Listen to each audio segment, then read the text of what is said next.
Ça simule un incendie.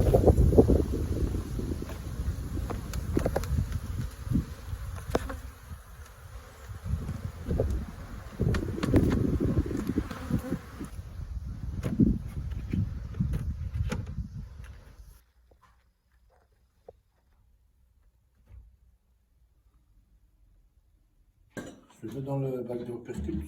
Ouais. Le couteau, je vais couper l'opercule, ça. Mhm. Je prends ma pince. Ça, c'est un peigne. Bon, ceux-là, ça va, les cadres. Mais tu as des cadres qui sont pas trop chargés. Puis tu vois, ça fait un creux dedans. Avec le couteau, tu peux pas y faire à couper. D'accord. Donc avec le peigne, tu y vas.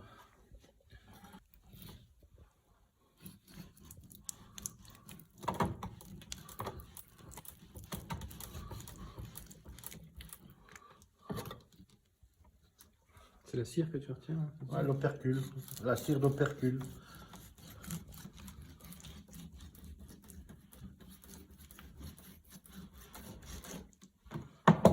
Voilà, tu regardes bien.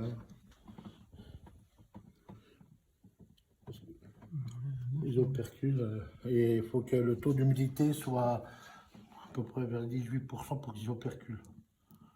Comment le miel se garde moins bien. Après, ils te font une couche de cire. Avant, ils mettent un petit peu de venin pour faire un conservateur de miel. Voilà. Pendant que là, ça s'égoutte dans le bac. Mhm. Donc tu récupères un peu ce qui... Voilà. Puis après ça, j'ai une presse pour presser. Après, on refond la cire qu'on emmène dans une coopérative qui refont la cire puis qui nous refont des plaques de cire D'accord. pour faire des amorces. Tu vois, si le couteau n'aura pas coupé, ben, je prends le peigne puis je fais ça, tu vois. Comme ça, tu sais. D'accord.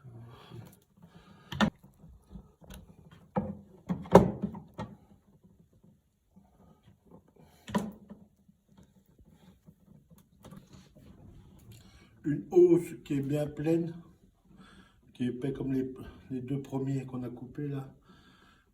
Tu fais 15 kilos, 15-16 kilos. Ouais, quand même, ça fait du Ouais. boulot. Puis tu récupères l'opercule. On dit une moyenne de 15 kilos. Parce que tu peux faire plus. Tu peux faire des 18-19 kilos hein, avec. Hein. D'accord. Ça m'arrivait avec pas loin de faire 19-20 kilos. Hein. Hop. Alors, on est là-dedans. Donc, oula, toi. Ah oui. Rien n'est perdu. Faut aller tout doucement, tu vois. Tu vois, ça commence à aller sur les parois là. Faut aller doucement en premier. Après, il faut aller un peu plus vite. Mais à une certaine vitesse, pas trop, comment ça va arracher la cire.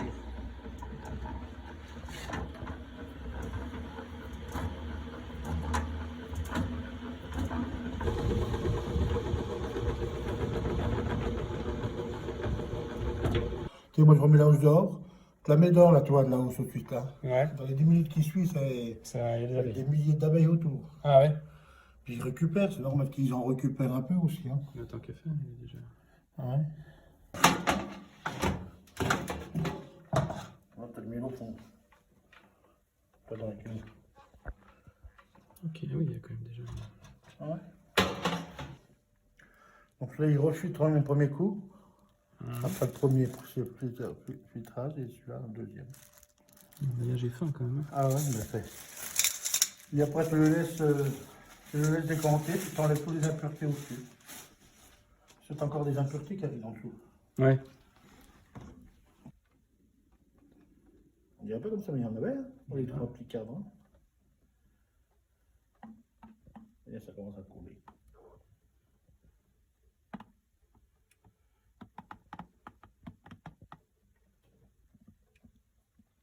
T'as pas d'autre traitement après, une fois que tu as fait ça?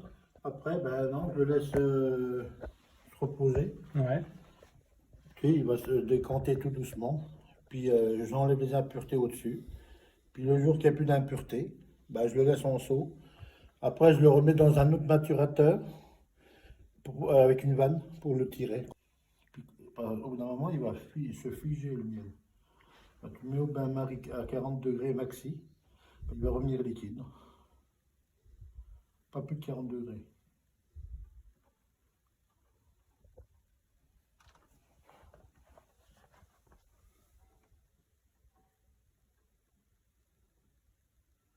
Et qu'est-ce qu'elles vont faire, là, tes abeilles de la Syrie, maintenant, là, vu que tu leur as tout retiré? Donc là, au mois Qu'est-ce qui va se passer pour elles? là dans les semaines qui suivent, je vais aller les contrôler, savoir le poids, voir s'ils ramènent du nectar, du pollen, si elles répondent.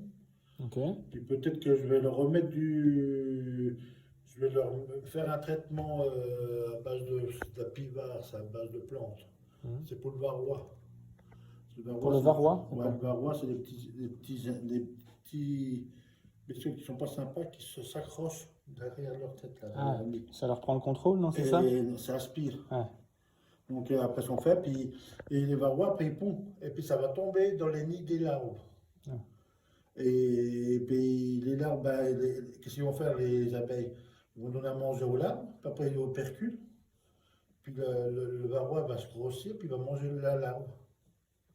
Puis après, Ils vont se faire piéger dedans et vont voilà, entendre. puis, Ouais. et c'est la larve qui va nourrir pour le varroa pour qu'il grossisse. D'accord. Et après, ben, Des intrus, quoi. voilà, puis après, ben, ta ruche est orpheline, il n'y a plus d'abeilles, plus rien, elle meurt. Après, tu as la teigne qui se met. Quand une ruche qui est faible, tu sais, la teigne, c'est les papillons en tête de mort, tu sais. Hein, Ben, elle se met dedans, puis après, ils pondent, puis ça fait de la teigne qu'on va truite. hein. Bon, tu vois, des fois, je ne vais pas chercher de la teigne, j'en ai des fois de la teigne. Alors, je ne vais pas chercher en magasin. Puis, tu vois, puis maintenant, c'est un contrôle, maintenant, c'est un entretien, un contrôle. Regardez l'hiver si les provisions ne descendent pas. Mais la reine meurt ou c'est encore elle l'année prochaine? La reine, normalement, une reine, ça vit 5 ans. Ouais. Mais à l'heure actuelle, 3 ans, c'est maxi. D'accord. Donc, il faut savoir quand ils essaiment, comme les 5 qu'on a pris, c'est la reine existante qui s'en va avec ses plus belles fidèles. D'accord. Fidèles. Mhm. Et elle a pondu 3-4 larves des cellules royales. Elle a fait 3 cellules royales, qui a pondu des larves. Et la première qui sort, qui est en bonne santé, va tuer les autres. D'accord. Ouais. Je suis les premières. Voilà. Et après, Pas de concurrence. par contre, si la première larve, la première larve reine qui sort est malade, les abeilles la tuent. Ouais, ça sera pas assez forte pour le. Voilà. Pour la- Et après, quand elle a fait ça, ben, au bout de 3, 4, 5 jours, qu'elle a pris ses forces, qu'elle a mangé, qu'elle a tout, a fait le vol nuptial. Là, parce que et là, tu vois, de toute façon, quand c'est pas loin d'essaimer, tu as plein de faux bourdons. Les faux bourdons, tu sais, on connaît les gros bourdons, mais c'est les bourdons abeilles. Ils sont presque 2 fois plus gros qu'une abeille. D'accord. Ils vivent dans la ruche, hein. C'est des Ouais. feignants, ils font que ça de toute façon. Ils font que manger, puis d'attendre que une reine sorte. Puis la nouvelle reine s'en va, puis tu as peut-être 300, 400, 500 faux bourdons qui est autour de la reine, puis qui la féconde. D'accord. Alors tu vois, c'est joli, hein, le vol nuptial. Un vol nuptial, ouais. Parce que c'est toi un paquet d'abeilles, et dès que le frelon la féconde, le premier qui féconde, hop, tout le paquet tombe par terre, et ça repart. Par contre, le frelon est mort. Le faux bourdon est Il mort. faut dans le mort. Il Il a tiré son coup et ça. Ouais. Voilà, et la reine se fait féconder entre 300 et 400. Voilà. Par contre, après, la reine, elle rentre. Puis au bout d'une journée ou 3 jours après, ben, elle se met à pondre. Elle pond 2000 œufs par jour. D'accord. Pendant une période. Après, ça arrête. Et puis, tu vois, là, comme c'est la période d'hiver qui va arriver, mais là, ça les fausse, les abeilles, avec la chaleur. Mais du coup, là, ils vont peut-être refaire une tournée d'abeilles pour les récolter, mais s'il n'y a rien à récolter, ben, ça va faire du peuple. Puis s'il n'y a plus rien à manger dans la ruche, ben, il faut qu'on les nourrit. Donc c'est de l'eau, du sucre, voilà. D'accord. Et puis qu'on leur met, puis